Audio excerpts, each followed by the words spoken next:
Assalamualaikum warahmatullahi wabarakatuh. Halo everyone, saya Hana Malia dari Prodi Pendidikan Bahasa Inggris kelas A dengan NIM 21010100019. Di sini saya akan retelling story about the boy who called sleep. Dari judulnya saja dapat diartikan anak laki-laki yang tidak pernah tidur. Pada suatu hari lahirlah seorang anak laki-laki yang bernama Max. Dia berbeda seperti bayi-bayi biasanya. Setelah seminggu dia lahir, dia tidak pernah tidur. Ibunya sangat terkejut melihat kondisi Max yang tidak pernah tidur. Para dokter pun mengatakan bahwa hal seperti itu bukanlah hal yang sangat aneh. Dokter menunjukkan bahwa terkadang bayi itu kurang tidur dan sering terbangun pada malam hari, sampai bayi itu begadang. Ketika Max berusia 5 tahun, para dokter mengatakan bahwa Max itu seseorang anak yang hiperaktif dan ibunya Samantha berusaha menidurkan dia pada jam 8 malam, akan tetapi Max sangat susah sekali tidur.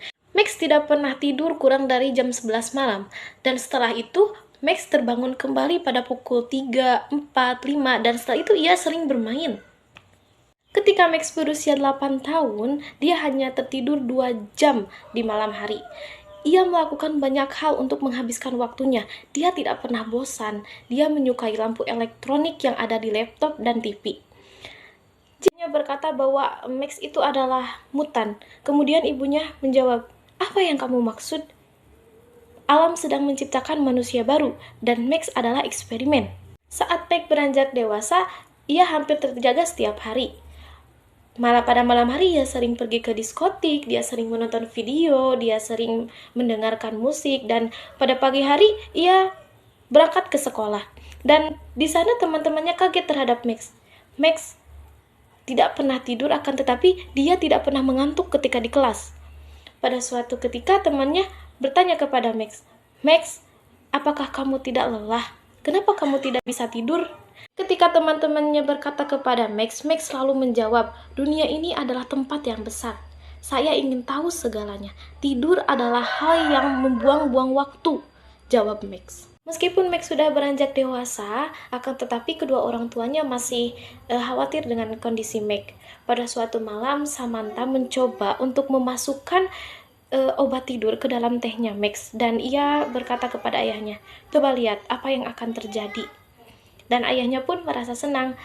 Setelah sekitar setengah jam, Max membuka matanya. "Apa yang terjadi?" Ibunya menjawab, "Kamu tertidur." "Hah? Saya tertidur? Berapa lama saya tidur?" Ibunya menjawab, "Sekitar 30 menit yang lalu." "Oh tidak, saya tidak ingin tidur. Ada terlalu banyak hal yang harus saya lakukan dan harus dilihat oleh saya. Akan tetapi bagaimana saya bisa tertidur?" Samantha berkata, "Aku memberi beberapa tablet tidur kepadamu." "Oh, apa, Mam?" Dia sangat marah. "Berikan kepadaku." Samantha sangat terlihat tidak senang.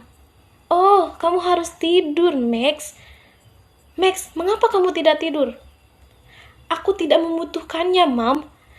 Pada saat saya tidur, aku nggak tahu apa-apa. Aku bisa mati dalam keadaan tidur." "Tapi Max, semua orang di dunia ini tertidur." "Aku tahu, Mom, tapi itu bukan aku. Aku ingin melihat, mendengar, ingin tahu. Sekarang berikan tablet itu kepadaku, Mom." Perlahan Samantha memberikan tablet itu kepada Max. Tapi dia tidak bisa menahan diri, dia selalu memikirkan kondisi Max. Suatu hari dia menuliskan surat kepada seorang ahli saraf terkenal yang ahli dalam tidur. Setelah itu, ibunda Max mendapatkan jawaban dari Dr. Somaj, dan ia mengatakan bahwa Max mempunyai gelombang otak yang berbeda. Otaknya menghasilkan gelombang alfa yang sangat kuat, dan ini adalah gelombang normal ketika kita bangun. Tapi otaknya tidak menghasilkan gelombang yang lambat, yang normal saat kita tidur. Dan ini sangat aneh, saya belum pernah melihat sebelumnya, kata Dr. Somaj. "Jadi, apakah benar-benar dia tidak butuh tidur?" Ayahnya menjawab. Dr. Somad pun menjawab kembali, "Mungkin terkadang Max membutuhkan sedikit waktu untuk tidur." "Dan apakah dia seorang anak yang normal?" kata ibunya. "Ya, dia normal, akan tetapi ada masalah. Tidur dapat memulihkan tubuh. Jika otak selalu terjaga, maka tubuh diperbaharui. Jadi, itu akan membuatnya menjadi lebih tua dari biasanya, jawab Dr. Somad. Samantha menatap dokter dan ia ketakutan.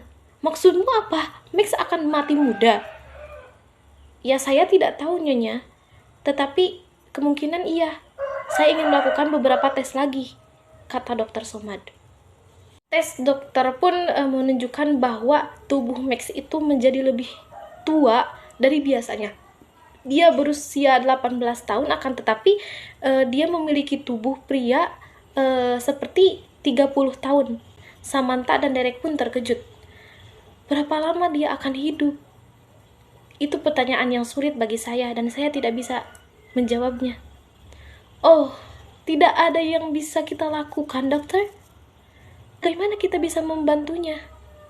Dr. Somad pun terdiam. Ya, aku tahu obat yang bisa membuatnya tidur. Tapi itu obat yang sangat kuat.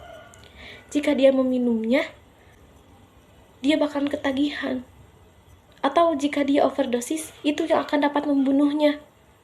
Dan ia pasti akan ketagihan. Seiring waktu, dia akan menginginkan lebih dari itu.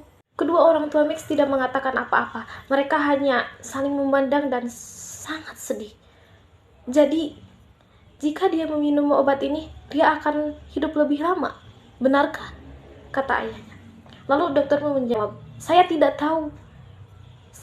Aku tahu dia akan menjadi pencandu narkoba dan obat itu akan membunuhnya pada akhirnya.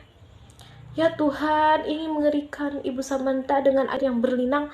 Mana yang akan lebih membunuhnya? Mana yang akan membunuhnya lebih dulu? Tidur ataukah obat? Sekali lagi, saya tidak yakin, Mam. Saya hanya bisa mengatakan bahwa jika perhitungan saya benar, tampaknya mungkin tanpa tidur dia akan mati lebih muda daripada jika ia meminum obat. Setelah terdiam, Derek pun berkata, kita harus memberitahu Max. Kita harus memberitahu Max semua ini. Dan dia bisa memutuskan apa yang akan dia lakukan. Samantha menjawab, dia tidak akan mau minum obat. Apakah kamu yakin? Dr. Somad menjawab. Ya, dia bilang seperti itu. Dia ingin tetap terjaga. Dia ingin lebih dengan mata terbuka. Dia mengatakan kepada kami bahwa hidup ini terlalu singkat untuk tidur.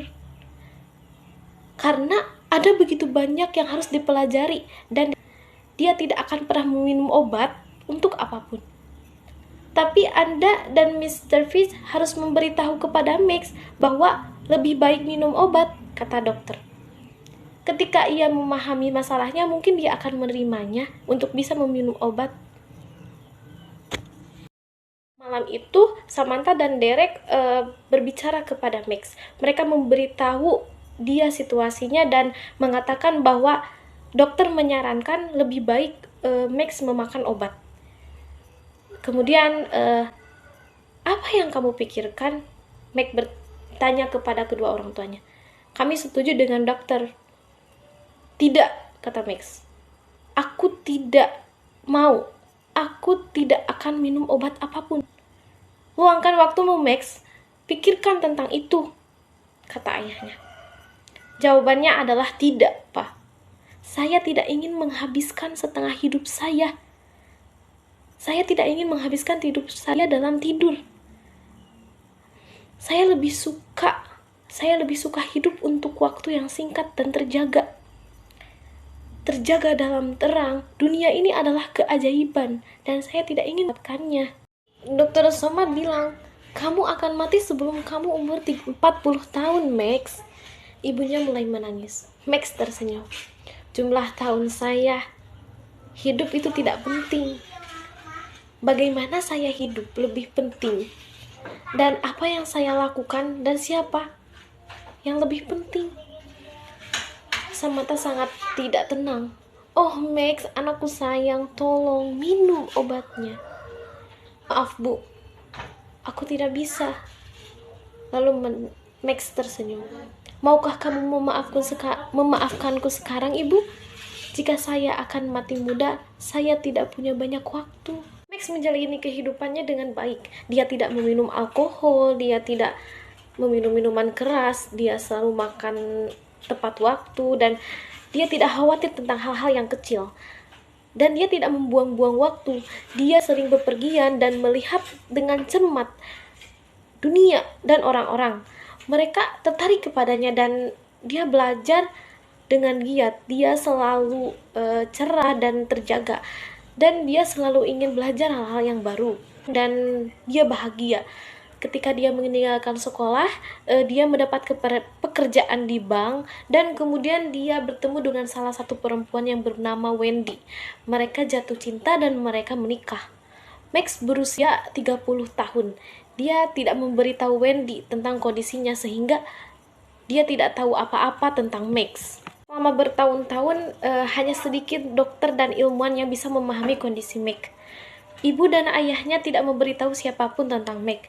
Itu adalah rahasia yang sangat besar.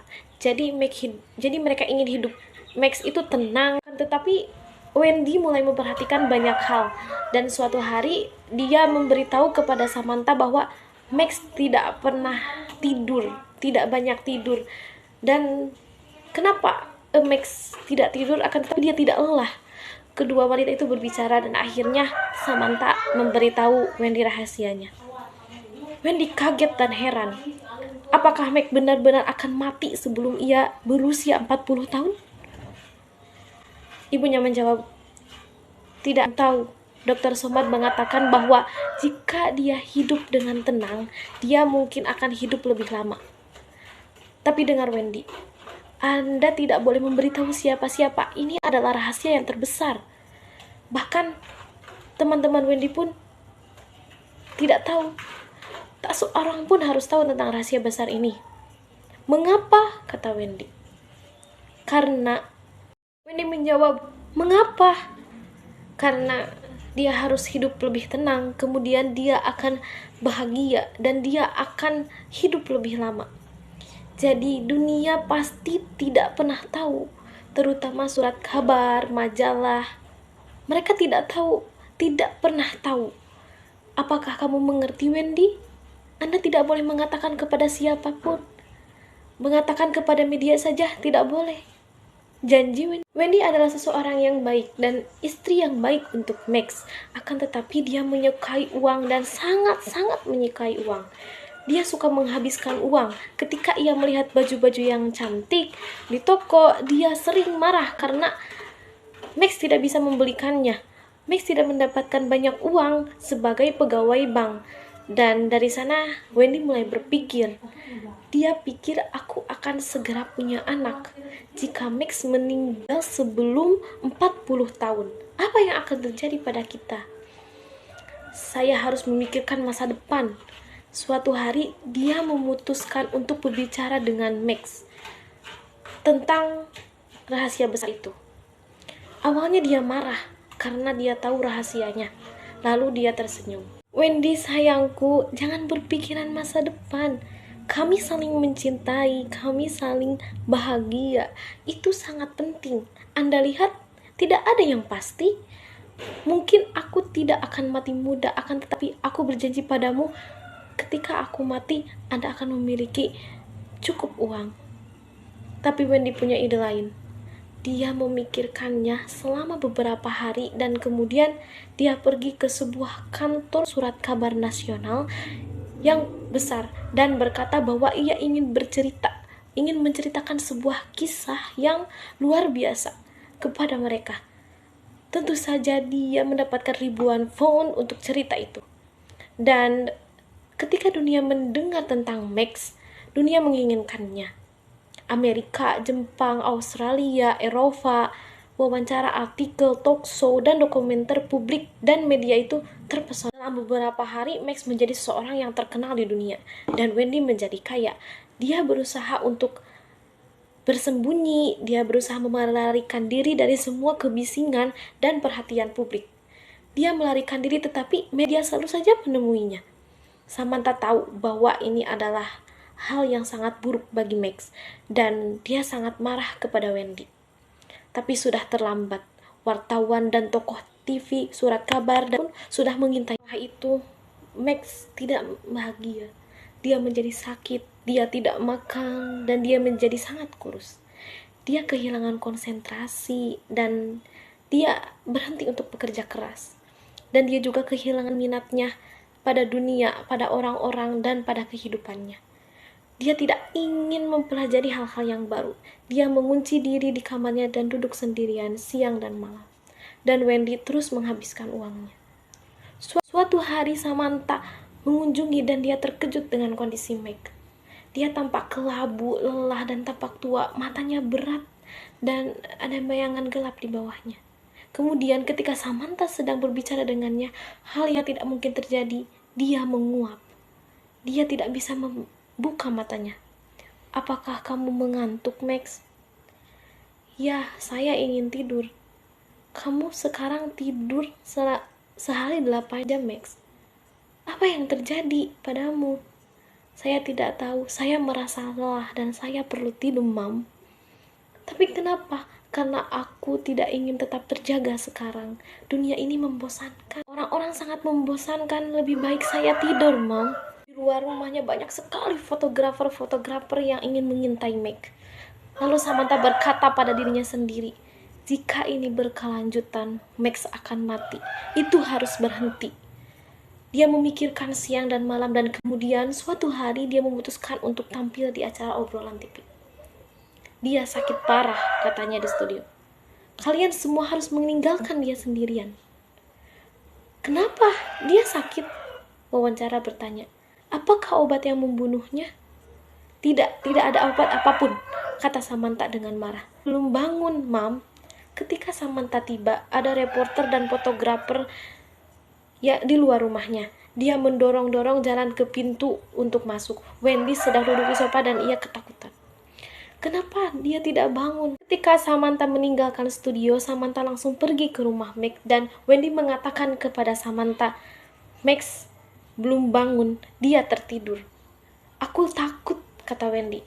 Meg masih tidur, Aku tidak tahu, Mom. Kedua wanita itu langsung pergi ke atas dan melihat keadaan Max. Matanya tertutup, wajahnya sangat pucat. Samantha menyentuhnya, dia sangat dingin sekali. Kemudian Samantha menelpon Dr. Somad dan kemudian Dr. Somad pun memeriksa Meg.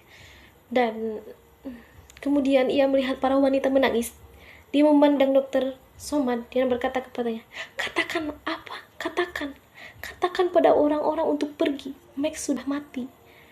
Hari berikutnya kematian Max adalah berita besar di seluruh dunia.